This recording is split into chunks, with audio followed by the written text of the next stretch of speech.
Hello दोस्तों, कैसे हैं आप। उम्मीद है सब अच्छे होंगे, जम के जबरदस्त तरीके से तैयारी कर रहे होंगे। राइट कि हमें एग्जाम में पूरे में से पूरे नंबर लेके आने हैं, रैंक लेके आनी है, चाहे कुछ भी हो जाए। तो दोस्तों उसी की तरफ अगला कदम बढ़ाते हैं। आज मैं आपके लेके आया हूं बहुत ही सिंपल सी क्लास, बहुत ही सिंपल सा लेक्चर है। अमेंडमेंट जो कंपनी लॉ में आई है उसके बारे में हम डिस्कस कर लेते हैं, जो आपके एग्जाम के लिए इक्वली एप्लीकेबल है। बहुत सिंपल सिंपल सी अमेंडमेंट है, बहुत जल्दी हो जाएगी। तो मेरी बात ध्यान से सुनेंगे क्योंकि मेरा एक एक शब्द हीरे के बराबर होगा, ठीक है ना। तो शुरू करते हैं बिना समय गवाए। Holding and subsidiary. Holding and subsidiary में एक बहुत ही छोटा नन्ना मुन्ना सा चेंज आया है। सर क्या चेंज आया है? होल्डिंग सब्सिडरी में हम क्या पढ़ते हैं? होल्डिंग सब्सिडरी में हम पढ़ते हैं सर कंट्रोल कितना होता है? More than half of total share capital. तो टोटल शेयर कैपिटल काट के क्या कर दिया? टोटल वोटिंग पावर, ठीक है, टोटल वोटिंग पावर। और नॉर्मली हम ये बात जानते हैं कि जनरली क्या होता है, एक शेयर इज इक्वल टू एक वोट ही होता है। तो जनरली एक शेयर एक वोट होता है। तो हमारी सरकार ने बोला अब हम जब भी होल्डिंग सब्सिडरी कॉन्सेप्ट खेलेंगे तो होल्डिंग सब्सिडरी कॉन्सेप्ट में जो भी मैंने आपको पढ़ाया है बस वहां पर 51%, 60%, 100% वोटिंग पावर लिख देंगे in place of paid up capital. तो कैपिटल की जगह क्या वर्ड यूज करते हैं? वोटिंग पावर, ठीक है। इससे क्या फर्क पड़ेगा सर? इससे फर्क पड़ेगा कि भाई अगर वोटिंग पावर देखेंगे तो अगर कोई डिफरेंशियल वोटिंग पावर लेता है, मान लो एक शेयर 10 वोट, तो वहां पे एक शेयर 10 वोट होते ही, है ना, तो वोटिंग पावर उसकी बढ़ जाएगी। वहां एक शेयर एक वोट नहीं आएगा, वहां एक शेयर 10 वोट हो जाएंगे। तो 10 वोट के हिसाब से हम कैलकुलेट करेंगे उनका शेयर या वोटिंग पावर, ठीक है। समझ में आ चुकी है सर? आगे एग्जांपल दूंगा और क्लियर हो जाएगा। फिर आता है associate company. Sir associate company सुनना ध्यान से। एसोसिएट कंपनी क्या थी? एसोसिएट कंपनी में तो हम पहले ही जानते हैं, वहां पे ये शब्द पहले ही से लिखा है सिग्निफिकेंस इन्फ्लुएंस। यानी कि सिग्निफिकेंस इन्फ्लुएंस कितना होता है सर? 20% होता है, ठीक है। तो 20% क्या है? 20% वोटिंग पावर है। क्या है जी? 20% वोटिंग पावर है, ठीक है, एसोसिएट कंपनी में। ये रहा सर एसोसिएट कंपनी। तो एसोसिएट कंपनी में क्या लिखा है? Significance influence means at least 20% of total voting power. यानी कि यहां पर बिल्कुल सही लिखा है टोटल वोटिंग पावर, कोई दिक्कत वाली बात नहीं है। राइट, समझ गए सर? अब होल्डिंग सब्सिडरी की बात करें अगर, ठीक है ना, होल्डिंग सब्सिडरी की अगर बात करें तो होल्डिंग सब्सिडरी में कहां चेंज आएगा? जहां लिखा है ना ये वाली बात, सेकंड पॉइंट जो लिखा है, control more than half of the total share capital. ये टोटल शेयर कैपिटल को काट कर क्या लिख दें? टोटल वोटिंग पावर, ठीक है, टोटल वोटिंग पावर। बस इतना सा ही चेंज आया है, टोटल वोटिंग पावर। राइट, समझ चुके हैं सर? तो ये वाली बात भी समझा दी मैंने आपको, ये वाली बात भी समझा दी। अब देखो ज्वाइंट वेंचर। ज्वाइंट वेंचर की जो डेफिनेशन है वो यही है जो नई आई है, ठीक है। राइट, अभी चेक करेंगे इंस्टीट्यूट ने क्या डाली है। देखो इंस्टीट्यूट ने तो वही डाली है जो नई है। राइट सर, ज्वाइंट वेंचर किसमें थी बात सर?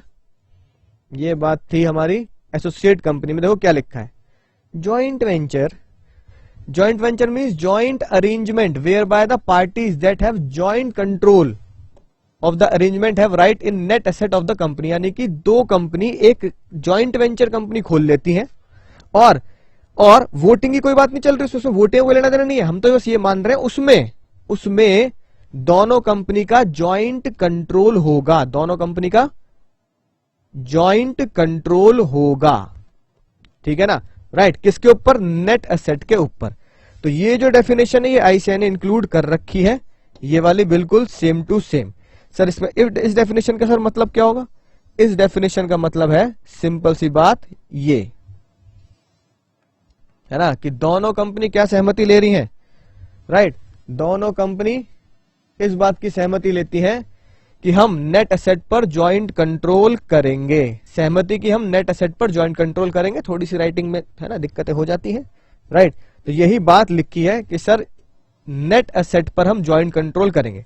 यानी कि दो कंपनी मिलकर एक नई कंपनी बनाएगी, जॉइंट वेंचर, यानी कि जॉइंट वेंचर, जॉइंट होंगे, ये वाले जॉइंट नहीं है, जॉइंट होंगे और एक वेंचर करेंगे, यानी कि एक बिजनेस चलाएंगे, जिस बिजनेस में जो हमारी कंपनी खोली है जॉइंट वेंचर के तहत, उसकी एसेट्स पर हम दोनों का कंट्रोल होगा। वोटिंग पावर से कोई लेना देना नहीं है, सिर्फ कंट्रोल है एक दूसरे का उस वेंचर में, ठीक है ना। तो joint venture company, right.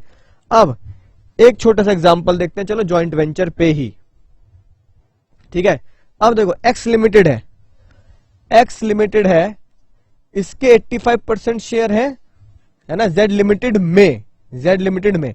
Y limited है, वाई लिमिटेड के 15% शेयर है जेड लिमिटेड में, 15% शेयर है जेड लिमिटेड में, ठीक है जी बात, राइट। यानी कि जेड लिमिटेड क्या है, जेड लिमिटेड बच्चा है, बच्चा जॉइंट वेंचर है एक्स और वाई का, Z limited is joint venture of X and Y. Z limited जो है वो इन दोनों का, इसका और इसका, इसका और इसका बालक है, छोटा सा नन्ना सा मुन्ना सा छोटा सा बालक हूं, ठीक है ना, वो इन दोनों का बालक है। पहला सवाल क्या आता है, ठीक है, गाना गाते हैं मेरे सवालों का जवाब दो, दो ना। पहला सवाल, x is associate of Z, x is associate of Z, क्या एक्स जेड की एसोसिएट है? यानी कि जो नई कंपनी खुली है जिसमें जॉइंट कंट्रोल है असेट्स पर, जॉइंट वेंचर का मतलब क्या बताया मैंने आपको, सहमति ली है कि हमने नेट एसेट पर कंट्रोल मारेंगे, नेट एसेट पर कंट्रोल मारेंगे, ठीक है ना, नेट एसेट जो भी है उस पर कंट्रोल करेंगे, राइट। कितना कितना शेयर है ये मैटर नहीं करता, नेट एसेट में कंट्रोल मैटर करता है। दोनों ने मिलकर बात कर ली भी, नेट एसेट पर थोड़ा थोड़ा कंट्रोल कर लेंगे, ठीक है। क्या एक्स जेड की, क्या एक्स एसोसिएट है जेड की? तो आप लिखोगे हाँ सर बिल्कुल है, लगा लो काटे नलायको, ये नहीं है। क्यों नहीं है भैया, एक्स थोड़ी है जेड की एसोसिएट्स, एक्स तो पापा है, पापा, ठीक है ना, राइट। जिस भी कंपनी के, कॉन्सेप्ट नहीं समझे तुम नलायको, अगर मान लो मुन्ना के, है ना, राइट, अगर वोटिंग पावर की तरफ से समझोगे तो मुन्ना के 25% शेयर है, ठीक है, सर्किट के अंदर, तो मुन्ना एसोसिएट नहीं है, सर्किट एसोसिएट है, circuit is associate, circuit is associate to Munna, तो सर्किट एसोसिएट हुई मुन्ना की, सर्किट को एसोसिएट माना गया।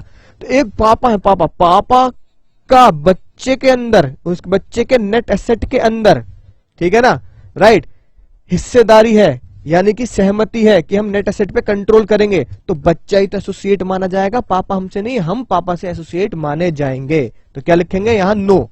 लेकिन दूसरा पॉइंट देखो, दूसरा पॉइंट देखो नलायको, क्या जेड, सुनना ध्यान से, क्या जेड एसोसिएट है एक्स की? क्या जेड एसोसिएट एक्स की? जेड एसोसिएट से क्या बच्चा एसोसिएट है पापा का? क्या बच्चा एसोसिएट है पापा का? आप लिखोगे यस, ठीक है ना, यहां आएगा यस, ठीक है, बच्चा पापा का एसोसिएट है, पापा बच्चे के एसोसिएट नहीं होंगे। तीसरा, क्या जेड एसोसिएट है वाई की? क्या जेड एसोसिएट है वाई की? क्या जेड एसोसिएट है वाई की? जी हाँ, बच्चा एसोसिएट है पापा का, बच्चा एसोसिएट है पापा मम्मी का, बच्चा एसोसिएट है पापा मम्मी का, ठीक है ना, राइट, यस। अगला, वाई एसोसिएट है जेड की? सेम कहानी, क्या वाई एसोसिएट है जेड की? मुन्ना ना, ठीक है ना, मम्मी पापा एसोसिएट नहीं बोले जाते, बच्चे को एसोसिएट बोला जाता है। तो अब क्या लिखेंगे? नहीं। क्या एक्स और वाई एसोसिएट है आपस में? ना, इनकी एसेट में थोड़ी कंट्रोल चल रहा है। क्या वाई एसोसिएट है एक्स की? ना मुन्ना ना, इनकी एसेट्स में, इन दोनों की अपनी एक दूसरे की एसेट में थोड़ी कंट्रोल है। वो कह रहे भैया मेरा कंट्रोल इसके अंदर है, इसकी एसेट्स पर है। वाई कह रहा है मेरा कुछ कंट्रोल इसकी एसेट्स पर है। तो जॉइंट वेंचर का मतलब होता है मिलके सहमति करना, ठीक है ना, मिलकर सहमति करना कि हम नेट एसेट पर ज्वाइंट कंट्रोल करेंगे, एसेट्स पर कंट्रोल करेंगे, एसेट्स पर, ठीक है।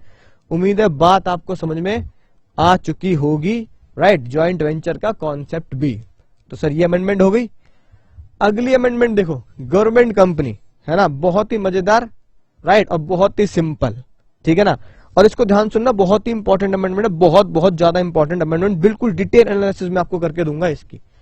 जितना आपने गवर्नमेंट कंपनी के बारे में पढ़ा है, जितना मैंने आपको गवर्नमेंट कंपनी के बारे में पढ़ा है विद प्रैक्टिकल एग्जांपल, गेल सेल इन सब का जो एग्जांपल दिखाया था बिल्कुल आपको, वो एग्जाम्पल बिल्कुल वैलिड है, उसमें कोई तब्दीली नहीं है, एज इट इज पढ़ा है, बिल्कुल सही है, कोई दिक्कत नहीं है।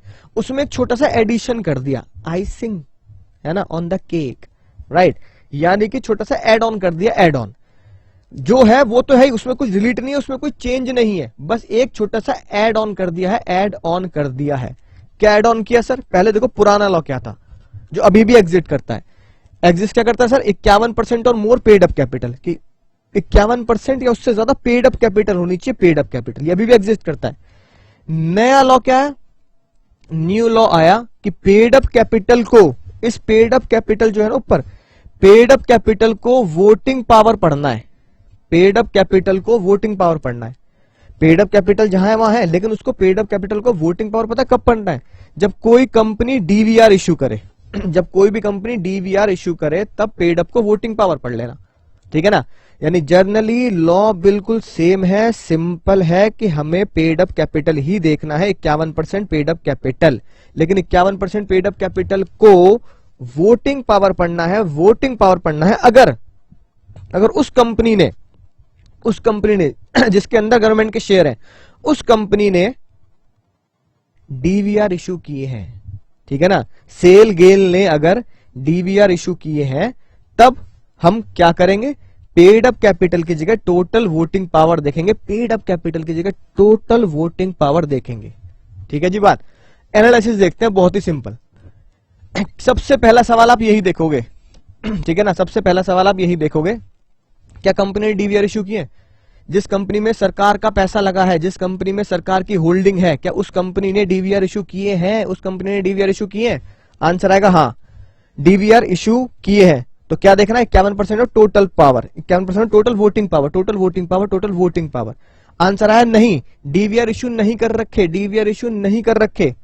तो क्या लेना है? 51% of total paid up capital, 51% of total paid up capital, 51% of total paid up capital. बात आपको समझ में आ रही होगी। यानी अब ये नया है ना, अब ये बिल्कुल नया तरोताजा कॉन्सेप्ट हो चुका है। अब गवर्नमेंट कंपनी के दो पार्ट कर दिए गए एक तरीके से, यानी समझने के दो हिस्से कर दिए गए हैं। क्या जिस कंपनी के अंदर गवर्नमेंट कंपनी ने हिस्सेदारी ले रखी है, क्या उसने डीवीआर इशू कर रखे हैं? आंसर होगा यस, तो वोटिंग पावर गिनेंगे, नो तो फिर पेड अप शेयर कैपिटल ही गिनना है, ठीक है। एग्जाम्पल देखो, बिल्कुल शानदार एनालिसिस, ठीक है ना, राइट। हालांकि मुझे उम्मीद है आपके एग्जाम में नहीं आएगा, आना नहीं चाहिए, क्योंकि थोड़ी सी इंटर लेवल पे चली जाती है ये टेक्निकल बात, लेकिन फिर भी हमारा फर्ज है यहां समझना, और आ भी गया तो हम बाकी बच्चों से सुपर डुपर आगे होंगे, क्योंकि हमें ये बात आती है। तो सुनो ध्यान से, x limited issued paid up capital, x ने कितनी पेड अप कैपिटल इश्यू करी सर? 1000 शेयर इंटू 10 और 10,000 रुपए की, ठीक है। और जो ये शेयर जनता को इश्यू किए, जनता को बोल दिया भैया आपका एक शेयर एक वोट है, एक शेयर एक वोट, ठीक है। फिर एक्स लिमिटेड ने ही 200 शेयर और इश्यू करे, 200 शेयर और इश्यू किए। वो 200 शेयर किसको इश्यू किए? सरकार को। और सरकार से बोला भाई साहब आपके लिए स्पेशल बात है, आप तो सरकार है, माई बाप है, आप तो माई बाप है, आपके लिए हमने स्पेशल काम किया है, एक शेयर 7 वोट, एक शेयर 7 वोट, एक शेयर 7 वोट, एक शेयर 7 वोट, ठीक है, डीवीआर, राइट। इसका मतलब डीवीआर इश्यू कर दिया सरकार को, डिफरेंशियल वोटिंग राइट्स दे दिए, एक शेयर पे 7 वोट मिलेंगी, ठीक है। एक शेयर पे 7 वोट है, पर शेयर तो कितने रुपए का है? 10 रुपए का ही है, तो 2000 रुपए की वैल्यू हो गई। ओल्ड लॉ सुनना, ओल्ड लॉ, ठीक है ना। ओल्ड लॉ क्या कहता है? पुराना लॉ समझाने के लिए बोल रहा हूं, अब एग्जाम में ये वाला लॉ, नया लॉ लगाना है, ओल्ड लॉ को सिर्फ समझना है। अगर ये अमेंडमेंट नहीं आई होती डीवीआर वाली, अगर ये डीवीआर वाली अमेंडमेंट नहीं आई होती तो हम क्या करते? तो हम देखते सर पुराने लॉ के तहत टोटल पेड अप कैपिटल कितनी होती? Sir total paid up capital होती 10,000 रुपए जनता को प्लस 2,000 रुपए सरकार को, दोनों को ऐड कर देते, टोटल पेड अप कैपिटल होती 12,000। जिसमें उस टोटल पेड अप कैपिटल में जिसमें सरकार के कितनी होल्डिंग है? 2,000। अगर अमाउंट में देखो, अमाउंट में निकाल लो चाहे शेयर्स में निकाल लो, आंसर सेम ही आएगा, ठीक है ना, right.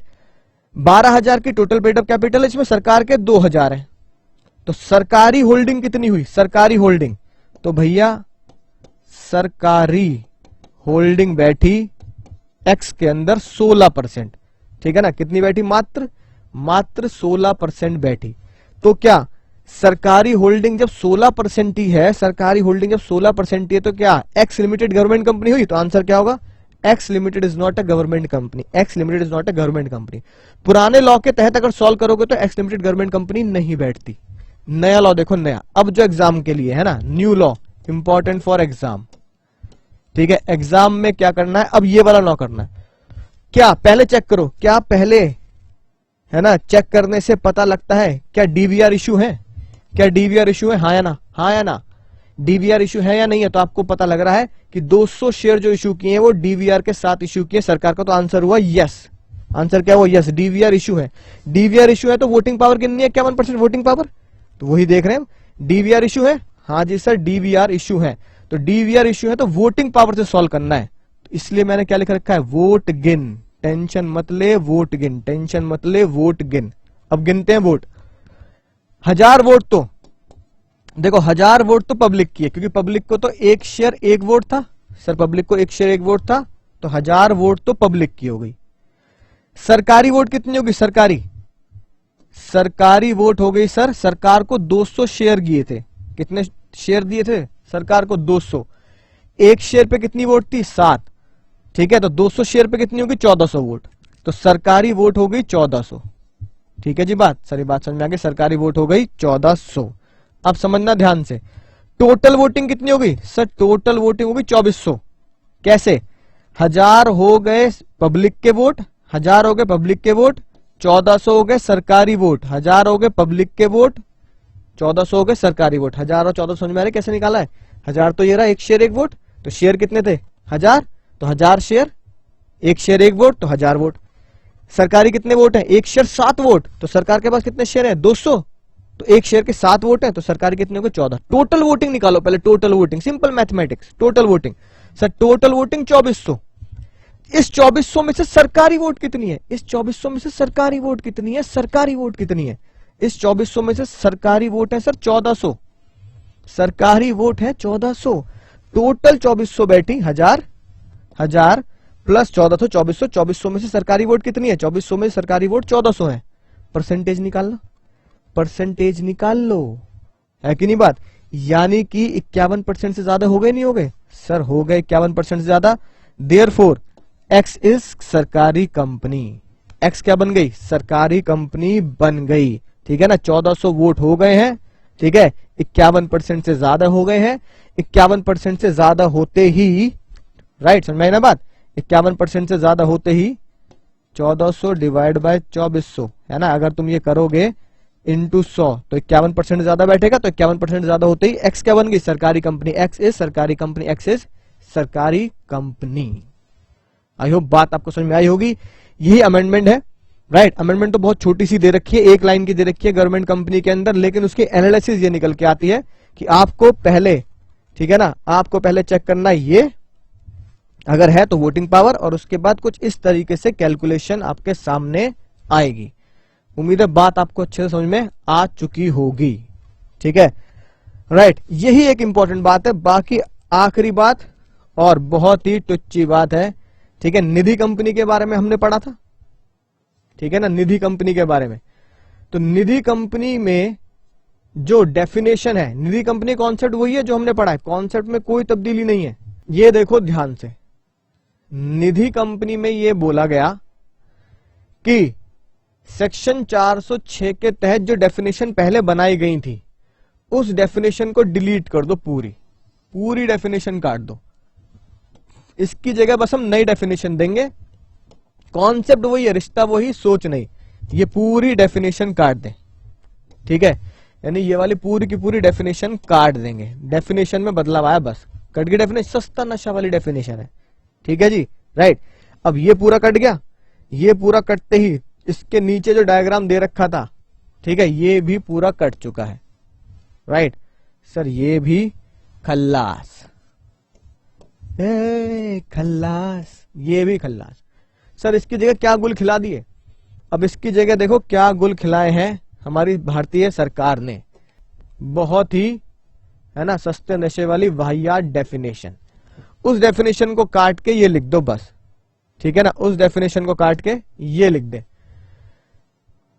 Section 406 of the company act, in this section Nidhi और म्यूचुअल बेनिफिट सोसाइटी, निधि कह दो या म्यूचुअल बेनिफिट, वो बताया था ना डब्बे के अंदर पर्ची पर्ची डलती है ना, निधि कह दो या म्यूचुअल बेनिफिट कह दो, means a company which the central government के पास पावर दी है by notification, central government by notification, obviously बात है जब भी सेंट्रल गवर्नमेंट डिसीजन लेगी नोटिफिकेशन से ही लेगी, तो इसको ब्रैकेट को इग्नोर करते हैं, central government declare to be a Nidhi और mutual benefit society as the case में भी, कुछ डेफिनेशन है ये, कोई डेफिनेशन है, यानी निधि कंपनी वो कंपनी होगी जिसे सेंट्रल गवर्नमेंट निधि कंपनी बोल देगी, ठीक है, सस्ता नशा वाली बातें है ना। जलेबी वो होगी जिसे हम चाशनी में डुबो के खा जाएंगे, वही जलेबी होगी, ऐसी कुछ डेफिनेशन सेक्शन 2 सबसेक्शन 20 में थी, है कि नहीं बात। A company means a company which is registered under this company act of previous act, याद आ गया, बिल्कुल वो सस्ते नशे वाली कंपनी है ना, डेफिनेशन है, बिल्कुल सिंपल सी बात, याद करने की जरूरत नहीं, ऑटोमेटिकली याद हो गई, Nidhi company is the company जिसको सेंट्रल गवर्नमेंट क्या करेगी, डिक्लेयर कर देगी Nidhi company, which the central government declare to be Nidhi और म्यूचुअल बेनिफिट, है ना, आसान कर दी हमारे लिए बात, और कोई टेंशन वाली बात नहीं है, ठीक है। अब क्योंकि अमेंडमेंट है तो देखो यही देख लो अमेंडमेंट क्या लिखी है, फिर ये अगली अमेंडमेंट किसमें आई सर, गवर्नमेंट कंपनी में, जो मैंने अभी आपको बताया, for the purpose of clause paid up share capital को किससे रिप्लेस करना है, टोटल वोटिंग पावर से रिप्लेस करना है, अगर डिफरेंशियल वोटिंग पावर इशूड है, अगर डिफरेंशियल वोटिंग पावर इशूड है तो टोटल वोटिंग पावर पढ़ना है, डिफरेंशियल वोटिंग पावर इशूड नहीं है तो फिर पेड अप शेयर कैपिटल पढ़ना, जो मैंने आपको एसआर के बनवाया है, ठीक है सर, बात समझ में आ गई। तो उम्मीद है आपको बहुत अच्छे से ये अमेंडमेंट समझ में आ चुकी होगी, इसको ध्यान से रिपीट करके देख लें। तो चलिए मैं मिलता हूं एक नए लेक्चर में एक नई उम्मीद और नई कहानी के साथ, तब तक आपको बताइए, पढ़ते रहिए, सीखते रहिए, आगे बढ़ते रहिए और दुआओं में याद रखिए।